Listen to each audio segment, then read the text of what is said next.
Shalom kepada yang terhormat Bapak Ibu dosen dan guru penguji ujian kinerja PPG dalam jabatan tahun 2025.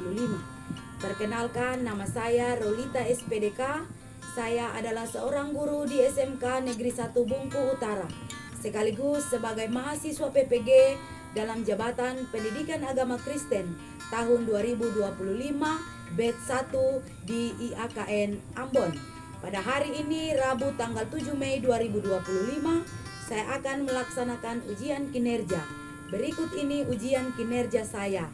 Selamat menyaksikan.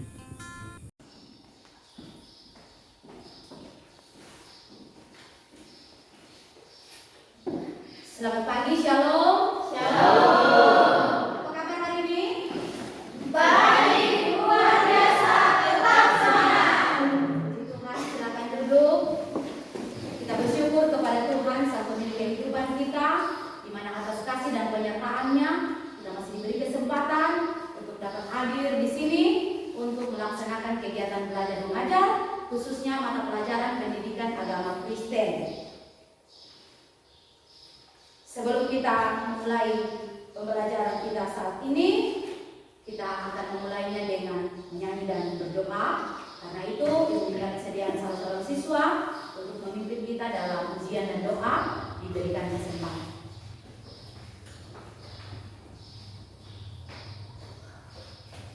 Teman-teman, sebelum kita berdoa, kita mengangkat satu ujian yang berkata, ada satu sobatku yang setia.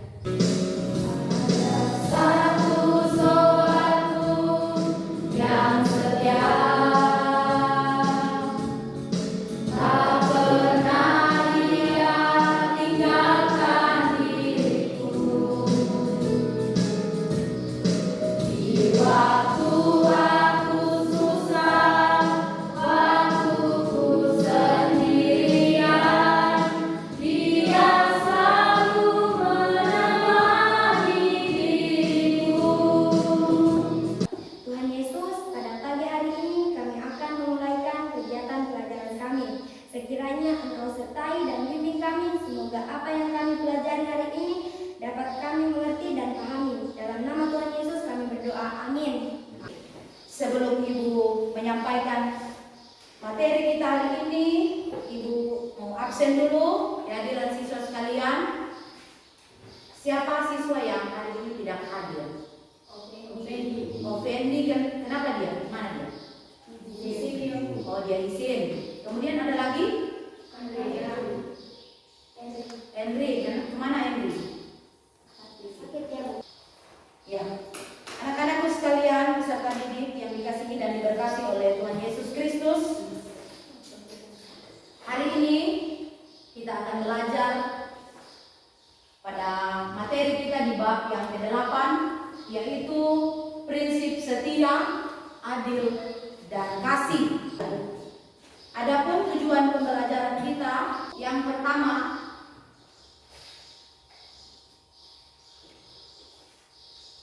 mengakui bahwa Allah adalah setia, adil, dan kasih. Kemudian yang kedua, memahami makna setia, adil, dan kasih seperti yang diajarkan di dalam Alkitab.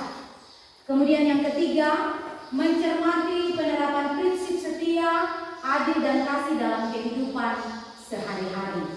Dan yang keempat, menemukan penerapan prinsip setia, adil, dan kasih dalam kehidupan kita sehari-hari. Ini ketika tuannya akan pergi meninggalkan dia, dan ternyata permainan lebar tadi itu adalah permainan terakhirnya dengan anjing peliharaannya ini, yaitu anjing. Setelah kalian menonton video ini, di sini ada pertanyaan. Kira-kira menurut kalian apa itu kesetiaan dan bagaimana kesetiaan itu diwujudkan? Ada yang bisa menjawab? Saya, Bu. Ya, silakan Erwin. Menurut saya, kesetiaan itu adalah suatu sikap dan tindakan yang menunjukkan dukungan, kepatuhan, dan komitmen yang teguh terhadap orang lain, Bu. Dan cara mewujudkannya misalnya kita setia menunggu. Oke, terima kasih, berikan tepuk tangan. Luar biasa. Jawab. Apa saja yang menjadi tantangan kalau kita menjalani sebuah persahabatan? Apa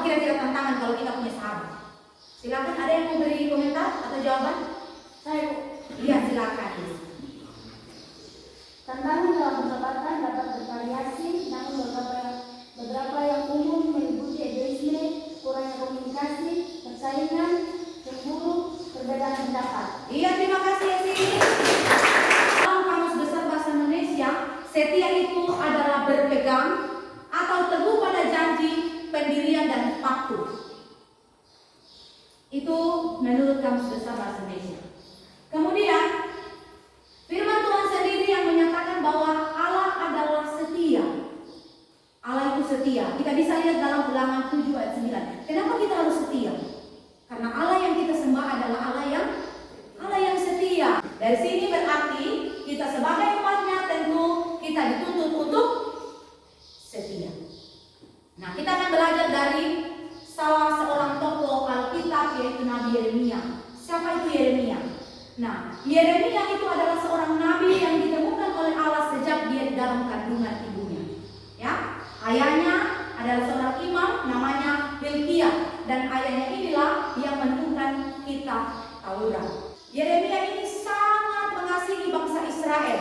Dia sangat sayang bangsa Israel, dan dia tidak pernah takut terhadap resiko yang akan dialami karena dia memberitakan kebenaran firman Tuhan. Yeremia mendapat banyak sekali ancaman karena nubuat, karena kebenaran firman Tuhan yang dia sampaikan kepada raja dan kepada rakyat. Dari sini dapat kita pelajari apa itu kesetiaan. Yang pertama, kesetiaan itu coba dibaca. Percaya pada apa yang Tuhan firmankan, karena itu akan digenapinya. Iya. Kemudian yang kedua, tidak berlaku saat menyampaikan kebenaran firman Tuhan. Dan yang ketiga, memberitakan kebenaran firman Tuhan dengan kasih yang tulus pada mereka yang menerima pembenaran ini. Iya. Itulah yang bisa dapat kita pelajari dari makna kesetiaan yang telah ditunjukkan oleh Nabi Yeremia tadi. Tokoh pertama Nabi Yeremia, yang kedua kita akan belajar dari Daud dan Yonatan. Nah, dalam hal ini Ibu mempersilakan anak-anak sekalian untuk bergabung dengan kelompok masing-masing. Namun sebelum itu, mari kita berdiri dulu, kita ice breaking. Oke, menjauh, mendekat, mendekat, menjauh, mendekat, mendekat, menjauh, mendekat, tangkap.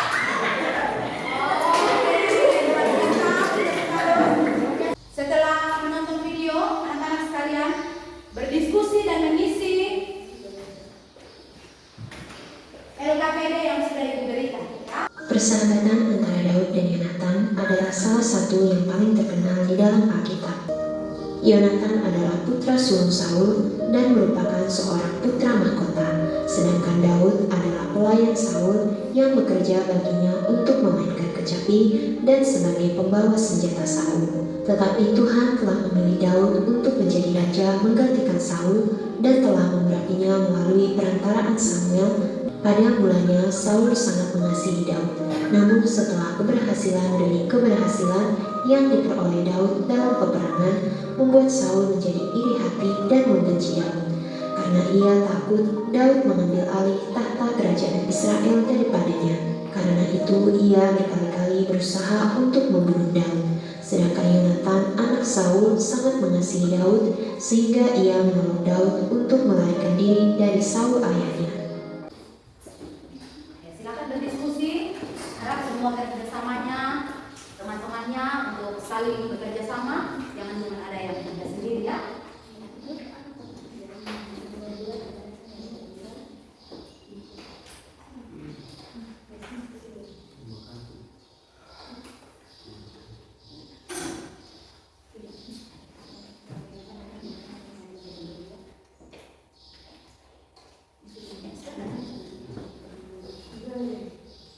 Saling berdiskusi ya.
berusaha untuk mencelakakan sahabatnya. Yang kedua, keberanian. Yonatan dan Daud menunjukkan keberanian yang besar dalam menghadapi sebagai tantangan. Kesimpulan dari kelompok kami, persahabatan Daud dan Yonatan adalah tentang persahabatan sejati yang dibangun atas kasih, dukungan, dan kesetiaan. Mereka saling menyayangi seperti saudara dan rela berkorban demi satu sama lain.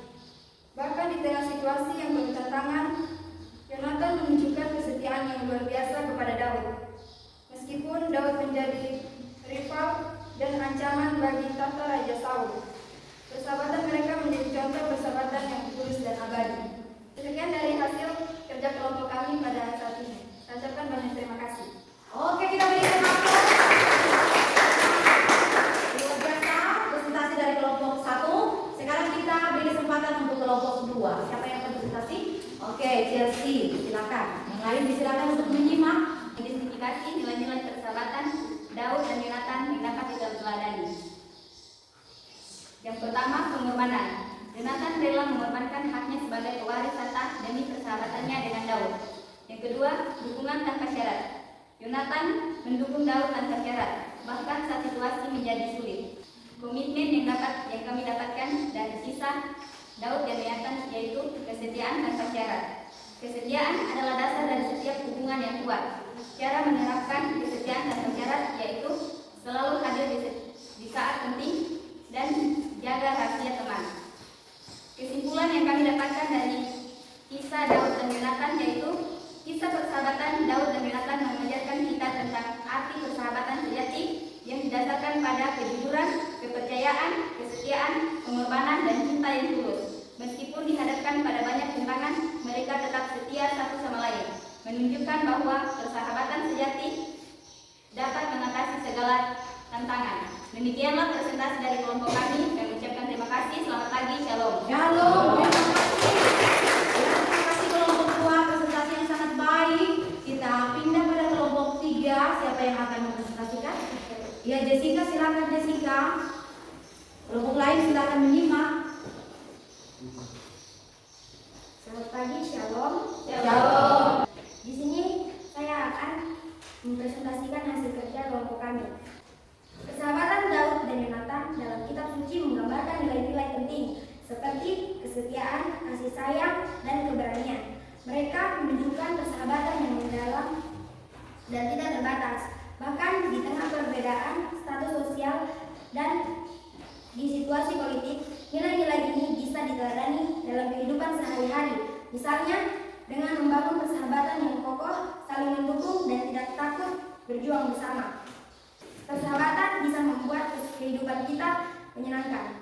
Titik sahabat yang baik akan memberikan pengaruh yang positif dan membuat kita menjadi orang yang lebih baik. Dalam persahabatan harus ada ikatan kasih yang di dalamnya saling memperhatikan, meneguhkan, rela berkorban, dan saling melindungi. Kita harus benar-benar memilih sahabat karena kita ada di lingkungan pergaulan yang buruk. Hal ini akan dapat merusak kebiasaan baik kita. Biasa, terima kasih kepada 3 kelompok yang telah belajar bersama, berdiskusi bersama, bahkan sudah mempresentasikan bersama apa hasil daripada diskusi materi kita belajar dari persahabatan Daud dan Yonatan di hari ini. Ya, menurut kami, metode pengalaman belajar hari ini yaitu memberikan pengalaman yang sangat berharga bagi kami. Selain memberikan pengetahuan, kami juga belajar tentang kerjasama, komunikasi, dan toleransi. Pengalaman ini tidak hanya bermanfaat dalam konteks akademis, tetapi juga dalam kehidupan sehari-hari. Melalui pembelajaran kelompok, saya menyadari pentingnya kerjasama dalam mencapai tujuan bersama. Oke. Belajar tentang nilai-nilai Kristiani hari ini khususnya tentang kesetiaan dan juga ada nilai keadilan dan kasih di dalamnya memberikan pembelajaran dalam hidup kami khususnya perkembangan pribadi saya, di mana nilai-nilai ini akan terus saya aplikasikan dalam kehidupan sehari-hari. Luar biasa dengan kesetiaan dalam konteks agama Kristen itu berarti memiliki komitmen yang kokoh terhadap Tuhan dan ajarannya, mencakup apa saja: ketaatan kepada Tuhan, ya, bagaimana kita beriman dan melaksanakan segala perintah Tuhan. Kemudian yang kedua, kesetiaan dalam hubungan, ya, menjaga komitmen dengan sesama, baik dalam pernikahan bagi orang yang sudah menikah, dalam persahabatan maupun komunitas gereja. Kemudian yang ketiga, kepercayaan, ya, prinsip setia di dalamnya harus ada kepercayaan. Menjadi individu yang dapat dipercaya dan dapat diandalkan oleh orang lain. Orang kalau dia sudah sering berbohong, pasti sudah susah dipercaya, toh? Ya. Tapi kalau orang yang setia, dia akan dipercaya. Nah, kesetiaan itu menunjukkan integritas kita dan pengabdian yang tulus baik kepada Tuhan ataupun juga kepada sesama kita manusia. Kemudian adil. Nah, keadilan dalam agama Kristen menekankan pada apa? Memperlakukan semua orang itu setara, ya, tidak membeda-bedakan berdasarkan rasnya, status sosial atau latar belakang. Kemudian menghormati hak orang lain, ya, menjamin bahwa setiap individu mendapatkan hak dan perlakuan yang lain. Dan yang ketiga, bertindak dengan benar, memprioritaskan kebenaran dan juga kejujuran dalam setiap keputusan dan tindakan yang kita ambil. Nah, prinsip keadilan itu sendiri mengajarkan kita umat Kristen untuk menjadi pembela kebenaran dan menjunjung tinggi yang namanya hak asasi manusia. Dan yang terakhir yaitu kasih. Kasih adalah inti dari ajaran Kristen. Itu inti dari ajaran kita Kristen, ya. Kasih kepada Tuhan berarti kita cinta Tuhan dengan segenap hati, jiwa dan pikiran. Kemudian yang kedua, kasih kepada sesama, mengasihi orang lain seperti diri sendiri, termasuk musuh sekalipun kita disuruh oleh Tuhan kasihi musuhmu. Dan yang ketiga, kasih yang tidak egois. Dengan menghidupi prinsip setia, adil dan kasih, maka seseorang dapat menjalani kehidupan yang lebih bermakna dan membawa dampak yang positif bagi diri sendiri dan juga bagi orang lain. Silakan ditanyakan pada orang tua, ya, terhadap gereja, kira-kira apa pandangan orang tua terhadap yang namanya pacaran. Kemudian informasi itu silakan kalian tulis nanti dalam buku catatan kalian atau buku tulis, atau juga bisa di lembar kertas AVS. Itu adalah tugas refleksi kita yang kemudian untuk menjadi lanjutan dari materi ini, ya. Dari materi hari ini masih akan dilanjutkan pada pertemuan di minggu depan, pertemuan yang kedua, ya.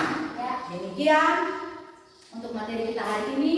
Terima kasih atas kehadiran anak-anak sekalian. Tuhan Yesus, Sang Kepala Gereja, senantiasa akan terus memberkati kehidupan kita dari sekarang sampai pada selama-lamanya. Ya Bapa di sorga, pemilik hidup kami, terima kasih untuk kasih-Mu. Hari ini kami diberi sehat dan kuat, diberi kesempatan untuk belajar materi tentang prinsip kesetiaan, adil dan kasih. Banyak hal yang bisa kami pelajari untuk mengubahkan kehidupan kami. Oleh karena itu Tuhan diberkati hamba-Mu sebagai guru, diberkati anak-anak didik hamba-Mu sehingga dapatlah kami mempraktekkan nilai-nilai Kristiani yang kami boleh pelajari hari ini. Seluruh kegiatan kami setelah ini, baik sebentar melanjutkan pembelajaran yang lain, bahkan ketika kami pulang, kiranya Tuhan senantiasa akan memberkati, menyertai kami, melindungi kami, sehingga kami tetap selamat dalam lindungan tangan kasih Tuhan. Kami mau tutup pembelajaran kami hari ini dengan mengucap syukur hanya di dalam nama Tuhan, pemilik kehidupan kami. Terima kasih Bapa di surga. Amin. Demikianlah seluruh kegiatan pembelajaran kita hari ini. Tuhan Yesus memberkati. Selamat siang. Shalom. Shalom.